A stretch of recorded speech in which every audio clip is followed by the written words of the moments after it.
Halo, selamat pagi. Perkenalkan, saya atas nama Yulian Nogotukan dengan NIM 8420222002. Di sini saya akan menjelaskan mengenai pemodelan penyakit dengan penyakit kanker kulit. Tugas ini dibuat untuk memenuhi salah satu mata kuliah, yaitu pemodelan, dengan dosen pengampu Ibu Roberta Uron-Hurit, SSI MPD. Di sini yang pertama kita lihat mengenai identifikasi kasus kanker kulit. Kanker kulit sendiri adalah jenis kanker yang tumbuh dari jaringan kulit. Kondisi ini ditandai dengan perubahan pada kulit seperti munculnya benjolan, bercak, atau tai lalat dengan bentuk dan ukuran yang tidak normal. Kanker kulit diduga kuat disebabkan oleh paparan sinar matahari dari sinar UV. Sinar UV ini dapat menyebabkan rusaknya sel pada kulit sehingga menimbulkan kanker kulit. Yang berikut kita lihat mengenai penularan kanker kulit. Yang pertama dari faktor internal, yaitu 1. Riwayat kanker kulit. Seseorang yang pernah menderita kanker kulit berisiko tinggi karena kanker kulit kembali. Yang kedua, kulit putih. Orang yang berkulit putih memiliki jumlah melanin yang lebih sedikit sehingga perlindungan terhadap sinar ultraviolet lebih lemah. Yang ketiga, sistem kekebalan tubuh lemah. Orang dengan daya tahan tubuh lemah berisiko tinggi terkena kanker kulit, misalnya penderita HIV atau AIDS, dan orang yang mengkonsumsi obat imunosupresif. Yang keempat, faktor genetik. Riwayat keluarga yang mengalami kanker kulit. Yang kelima, kegemukan. Kegemukan dapat mengakibatkan kegatalan. Yang berikut faktor eksternal. Yang pertama, paparan sinar matahari. Orang yang sering terpapar sinar matahari, terutama yang tidak memakai tabir surya, lebih berisiko terkena kanker kulit. Yang berikut, paparan radiasi. Penderita eksim atopik atau jerawat yang mengalami terapi pengobatan dengan terapi radiasi. Yang ketiga, penggunaan bahan kimia. Yang keempat, ada banyak bahan kimia yang diduga dapat menyebabkan kanker kulit. Yang kelima, kontak langsung dengan pasien. Yang keenam, pola hidup tidak sehat. Yang berikut kita lihat pencegahan. Yang pertama, gunakan pakaian yang cukup tebal saat keluar rumah. Yang kedua, hindari paparan sinar matahari berlebihan. Yang ketiga, periksa kondisi kulit secara rutin. Yang keempat, kurangi konsumsi sodium atau garam. Yang kelima, menjaga berat badan.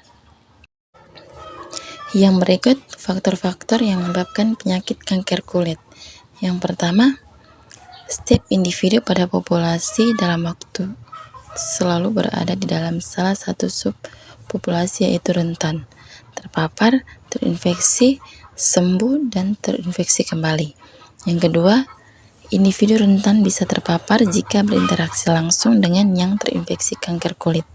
Yang ketiga, faktor keturunan dapat berperan dalam terpaparnya kanker kulit.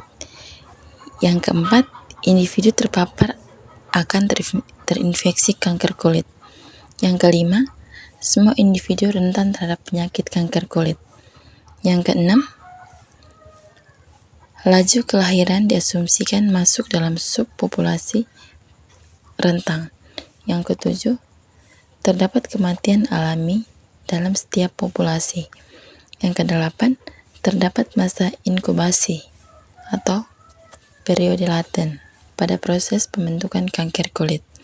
Yang kesembilan, individu yang terinfeksi kanker kulit dapat sembuh apabila melakukan pengobatan dan tidak berinteraksi dengan yang terinfeksi.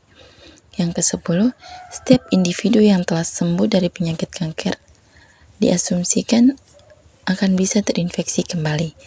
Yang kesebelas, lingkungan dan cuaca yang tidak mendukung. Yang ke-12, rentan bisa terinfeksi. Yang berikut kita lihat mengenai faktor-faktor signifikat yang mempengaruhi kanker kulit. Dari beberapa faktor yang di atas, saya ambil beberapa faktor untuk dijadikan faktor signifikat. Yang pertama, setiap individu pada populasi dalam waktu selalu berada dalam salah satu subpopulasi, yaitu rentan, terpapar, terinfeksi, sembuh, dan terinfeksi kembali.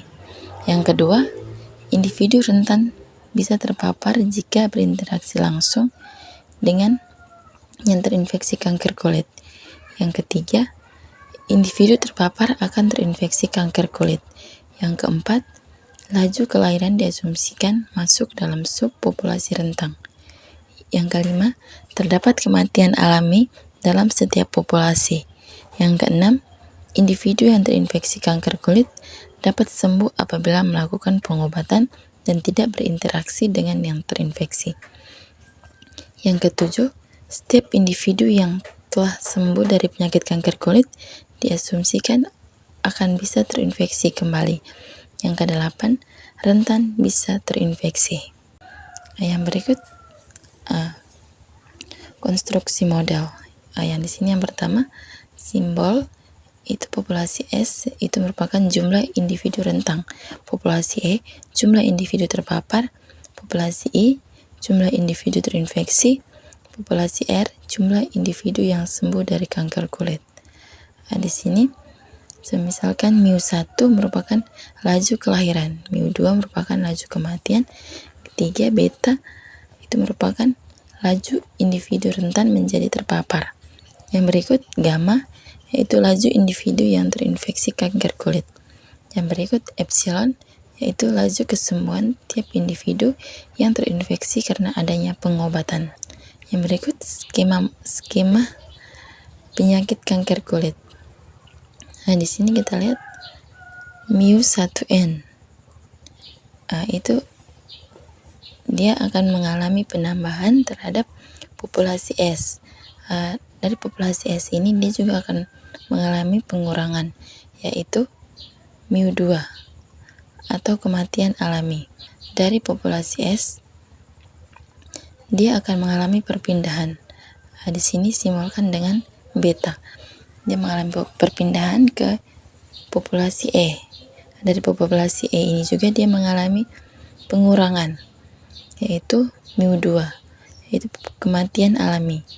Dan dari populasi E juga dia mengalami pengurangan, yaitu epsilon. Dari populasi E dia mengalami perpindahan ke populasi I. Dari populasi I ini juga dia mengalami pengurangan, yaitu μ2, di mana itu merupakan kematian alami. Dan dari populasi I juga dia mengalami perpindahan yang disimbolkan dengan gamma. Dia mengalami perpindahan ke populasi R. Dari populasi R dia mengalami satu penambahan dan satu pengurangan, yaitu μ2 atau kematian alami. Di sini kita lihat mengenai skemanya. ds per dt sama dengan μ1n dikurang μ2s dikurang beta s.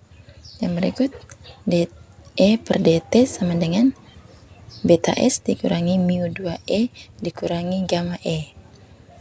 Yang berikut di per dt sama dengan gamma e dikurangi μ2i dikurangi epsilon e. Yang berikut dr per dt sama dengan epsilon i dikurangi μ2r. Sekian presentasi dari saya. Kurang dan lebih saya mohon maaf dan terima kasih. Selamat pagi untuk kita semua.